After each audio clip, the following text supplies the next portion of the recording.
जिनके हाथ मुड़ गए हैं या पांव उनके मुड़े हुए हैं, खाने पीने में वो किसी के मोहताज होते हैं, हाथों की पकड़ कमजोर है, पांव का चलना, टांगे कमजोर हैं, ऐसे लोगों के लिए एक बड़ा ही बेहतरीन नुस्खा। अस्सलामु अलैकुम वरहमतुल्लाहि वबरकातुहू। आप देख रहे हैं हकीम ई के यूट्यूब चैनल और मैं आपकी खिदमत में हाजिर हूँ हकीम मोहम्मद एहसानुल खालिक खलीक। आज हम एक बड़ी ही अहम मौजू पर गुफ्तगू करने लगे हैं। अगरचे ये गुफ्तगू थोड़ी लंबी हो जाएगी क्योंकि नुस्खा थोड़ा लंबा है, लेकिन बहुत अहम मौजू है। आपने देखा होगा कि बाज़ लोग नीम मेंटल होते हैं। नीम मेंटल यानी मेंटली तौर पर वो ऐसी हरकत करते हैं कि जो पागलों जैसी होती हैं, लेकिन वो पागल फुल पागल नहीं होते, नीम पागल होते हैं। या ऐसे बच्चे आपने देखे होंगे, मेरे पास ऐसे मरीज आते रहते हैं जिनके हाथ मुड़ गए हैं या पांव उनके मुड़े हुए हैं और इसी तरह खाने पीने में वो किसी के मोहताज होते हैं। या बाज ऐसे लोग आपने देखे होंगे जो उम्र के एतबार से बड़े हो गए हैं, 20-25 साल उम्र हो गई है, लेकिन उनका दिमाग अभी बच्चों वाला है, जिसको डॉक्टर यूं कह देते हैं कि इसका सारे जिस्म की नशो नुमा हो रही है लेकिन दिमाग की नशो नुमा नहीं हो रही। दिमाग जैसे बड़ा होना चाहिए था, दिमाग अभी बच्चा ही है लेकिन बाकी सारे जिस्म की नशो नुमा हो रही है। या जिसके आज़ा कमजोर हों, हाथों की पकड़ कमजोर है, पाँव का चलना, टांगे कमजोर हैं, या दिमागी तौर पर ऐसा मसला है कि वो एक तरफ को झुक कर चलता है, ऐसे लोगों के लिए एक बड़ा ही बेहतरीन नुस्खा। ये नुस्खा मुकम्मल आपके सामने अर्ज करता हूं, मुकम्मल आप बना लीजिएगा। एक मरतबा नुस्खा मुकम्मल इस्तेमाल करना है, नुस्खा मुकम्मल इस्तेमाल करें, लेकिन 15 से 20 दिन में आपको फर्क महसूस होना शुरू हो जाएगा अल्लाह के हुक्म से। ये एक सदरी नुस्खा है और इसकी कदर कीजिएगा। मैं बताने से पहले ये अर्ज कर दूं कि इसकी कदर कीजिएगा। मैं एक सदरी नुस्खा आपके सामने अर्ज करने लगा हूं। नुस्खा अर्ज करने से कबल मैं ये गुजारिश करूंगा कि हमारा चैनल सब्सक्राइब करें और बेल आइकन को दबाएं ताकि हमारी तमाम तर वीडियोस आपके पास पहुंचती रहें।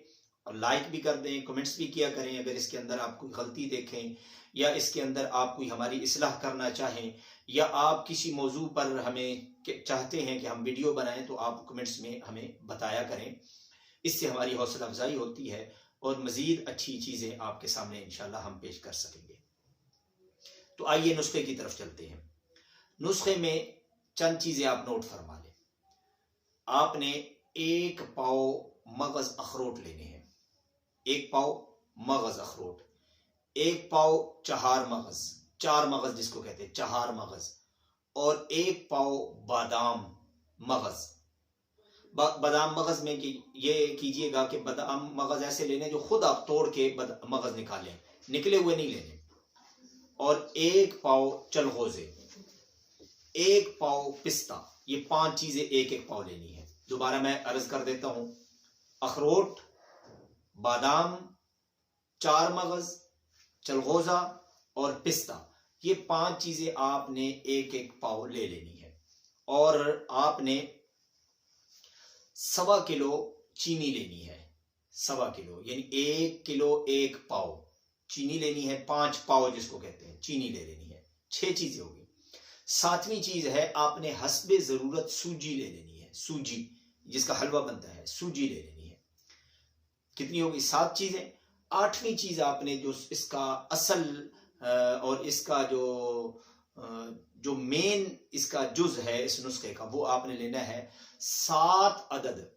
7 अदद आपने बकरे के मगज लेने हैं, बकरे का दिमाग 7 लेने हैं। और जिससे आपने लेने उसको बता देना है कि हमें नर चाहिए, बकरी के नहीं, बकरे के। 7 मगज आपने लेने हैं और 7 मगज लेकर आपने उनको अलग कर लेना है। अगर आप कसाई को कहेंगे तो वो कसाई कसाब आपको निकाल के दे देगा। 7 मगज आपने लेकर उसके अंदर सूजी को गूंदना है, न पानी डालना है, न दूध डालना है, न घी डालना है।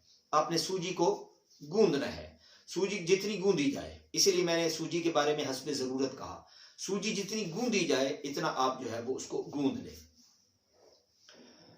अब आपने सूजी को गूंद लिया। सूजी को गूंदना ऐसे है कि उसके छोटी छोटी टिक्कियां बन जाए, जैसे शामी कबाब होते हैं, छोटी छोटी टिक्कियां बन जाए। सूजी को गूंदने के बाद आप इसकी छोटी छोटी टिक्कियां बनाएं। 2 आदमी बैठे हुए हों, आप एक बर्तन में देसी घी डालें और वो टिक्कियां उसके अंदर डाल दें। जब पक जाए तो उसको निकालते रहें। दूसरा आदमी बैठा हुआ हो जो उसको कूट के दोबारा बारीक चूरी बनाता रहे, बारीक चूरी बना दे। एक पकाता रहे, दूसरा चूरी बनाता रहे। इसी तरह छोटी छोटी टिक्कियां बनाकर उसको पका लेना है। अगर थोड़ी देर रख छोड़ेंगे तो फिर वो आप कूट नहीं सकेंगे, उसका मुश्किल हो जाएगा। इसीलिए गरम गरम ही कूटनी है। वो आप कूट के उसको दोबारा से चूरी बना लें।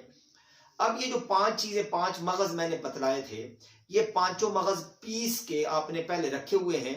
जब ये सारे सूजी जो है और ये 7 मगज और दिमाग हैं, इनकी जब चूरी बन जाए तो आपने ये 5 चीजें इसके अंदर मिक्स कर देनी है। अच्छी तरह मिक्स करके आपने यही जो घी है इसको हस्बे जरूरत लेकर इसके अंदर ये सारी चीजें डालकर आपने इसको भून लेना है। मैंने चीनी बतलाई थी, लेकिन चीनी को एक तरफ रख, इसको भून लेना है। थोड़ा सा हल्का सा भून लें। अब ये तैयार है, आपका नुस्खा तैयार है। इसमें थोड़ी मुशक्कत मेहनत करनी पड़ेगी, लेकिन नुस्खा तैयार है।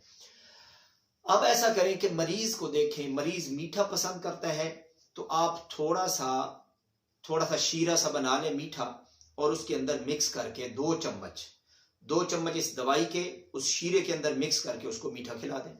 अगर वो नमकीन इस्तेमाल करना चाहता है तो आप कोई भी तड़का देसी घी में लगाकर उसके अंदर ये 2 चम्मच डाल के उसको नमकीन बनाकर दे दें।